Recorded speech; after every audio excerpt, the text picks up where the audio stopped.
غزوہ بدر کا واقعہ۔ غزوہ اس جنگ کو کہتے ہیں جس میں نبی کریم صلی اللہ علیہ وآلہ وسلم نے شرکت فرمائی ہو۔ غزوہ بدر مسلمانوں اور کفار مکہ کے درمیان لڑی جانے والی پہلی بڑی جنگ ہے۔ یہ جنگ مدینہ منورہ سے تقریباً 120 کلومیٹر کے فاصلے پر بدر کے مقام پر لڑی گئی تھی، اس لیے اسے غزوہ بدر کے نام سے پکارا جاتا ہے۔ یہ جنگ 17 رمضان المبارک 2 ہجری کو لڑی گئی ہے۔ اس باب مسلمان مدینہ منورہ میں امن و سکون کے ساتھ زندگی بسر کر رہے تھے۔ کفار مکہ کو یہ بات پسند نہ تھی۔ انہوں نے مسلمانوں کو تنگ کرنے کے لیے مدینہ منورہ کے آس پاس کے علاقوں پر حملے کر کے مسلمانوں کے مال و مویشی لوٹنا شروع کر دیے۔ قریش مکہ کا پیشہ تجارت تھا اور ان کے تجارتی قافلے مدینہ منورہ کے قریب سے گزرتے تھے۔ انہیں ڈر تھا کہ اگر مسلمان طاقتور ہو گئے تو ان کی تجارت کو نقصان پہنچے گا۔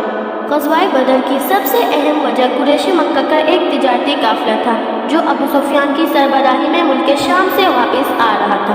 ابو سفیان کو خطرہ لاحق ہوا کہ مدینہ منورہ کے مسلمان اسے نقصان پہنچا سکتے ہیں، چنانچہ اس نے مدد کے لیے مکہ مکرمہ پیغام بھیجا۔ اس پر 1000 کا لشکر مدینہ منورہ پر حملہ کرنے کے لیے روانہ ہوا۔ واقعات: کفار مکہ کا ایک تجارتی قافلہ ابو سفیان کی سربراہی میں ملک شام سے واپس آ رہا تھا۔ جب نبی کریم صلی اللہ علیہ وسلم کو اس تجارتی قافلے کا علم ہوا تو آپ صلی اللہ علیہ وسلم نے صحابہ کرام رضی اللہ تعالی عنہ کو مسجد نبوی میں مشورے کے لیے اکٹھا کیا۔ صحابہ کرام رضی اللہ تعالی عنہ کے ساتھ مشورے کے بعد یہ فیصلہ کیا گیا کہ کفار مکہ کے اس تجارتی قافلے کو روک دیا جائے تاکہ ان کی معاشی طاقت کو ختم کیا جائے۔ اس مقصد کے لیے رسول کریم صلی اللہ علیہ وسلم 313 صحابہ کرام رضی اللہ تعالی عنہ کو لے کر مدینہ منورہ سے روانہ ہوئے، جس میں 82 مہاجرین اور باقی انصار تھے۔ چونکہ مسلمان مدینہ منورہ سے جنگ کے ارادے سے نہیں نکلتے، اس لیے ان کے پاس صرف 2 گھوڑے، 70 اونٹ اور 6 تلواریں تھیں۔ ابو سفیان کو مسلمانوں کے اس ارادے کا علم ہوا تو اس نے فوری طور پر کفار مکہ کو اپنی مدد کے لیے پیغام بھیجا۔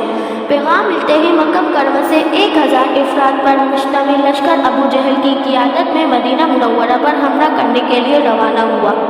آپ صلی اللہ علیہ وسلم کو جب اس لشکر کی اطلاع ہوئی تو آپ صلی اللہ علیہ وسلم نے ابو سفیان کے قافلے کو روکنے کے بجائے اس لشکر کے ساتھ مقابلے کی ترجیح دی۔ حالانکہ کفار مکہ کو معلوم ہو گیا تھا کہ ابو سفیان کا تجارتی قافلہ مکہ مکرمہ پہنچ گیا ہے، لیکن پھر بھی وہ مدینہ منورہ پر حملہ کرنے کی غرض سے آگے بڑھتے رہے۔ کفار کے پاس 100 گھوڑے، 600 زر اور سینکڑوں اونٹ تھے۔ کفار اور مسلمانوں کے لشکر بدر کے مقام پر ایک دوسرے کے آمنے سامنے ہوئے۔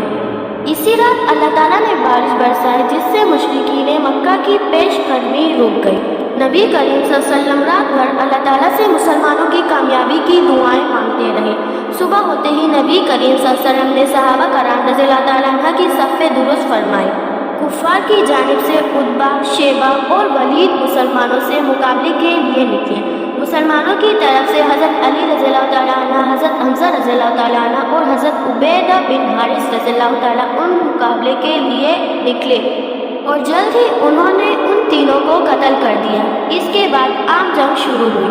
جان نثار صحابہ کرام رضی اللہ تعالیٰ عنہ نے اس غزوہ میں بڑی جان فشانی اور جرأت کے ساتھ کفار کا مقابلہ کیا۔ آخر کار مسلمانوں کو فتح اور کفار کو شکست ہوئی۔ اس لڑائی میں کفار کا سردار ابو جہل دونوں عمر صحابہ کرام معاذ رضی اللہ تعالیٰ عنہ اور معوذ رضی اللہ تعالیٰ عنہ کے ہاتھوں قتل ہوا۔ اس جنگ میں 70 مشرکین مکہ کے قتل ہوئے اور 70 گرفتار ہوئے۔ مسلمانوں کی طرف سے 14 صحابہ کرام رضی اللہ عنہ شہید ہوئے۔ جنگی قیدیوں سے سلوک: حضور اکرم صلی اللہ علیہ وسلم نے جنگ میں قیدی بن جانے والے کے ساتھ حسن سلوک کے ساتھ پیش آنے کا حکم دیا۔ صحابہ کرام رضی اللہ تعالیٰ عنہ نے ان قیدیوں کے کھانے پینے اور آرام کا خیال رکھا۔ جنگی قیدیوں کو فدیہ لے کر رہا کر دیا گیا۔ جو فدیہ نہ ادا کر سکے ان کے ذمے 10 مسلمان بچوں کو لکھنا پڑھنا سکھانے کا کام لگا دیا گیا۔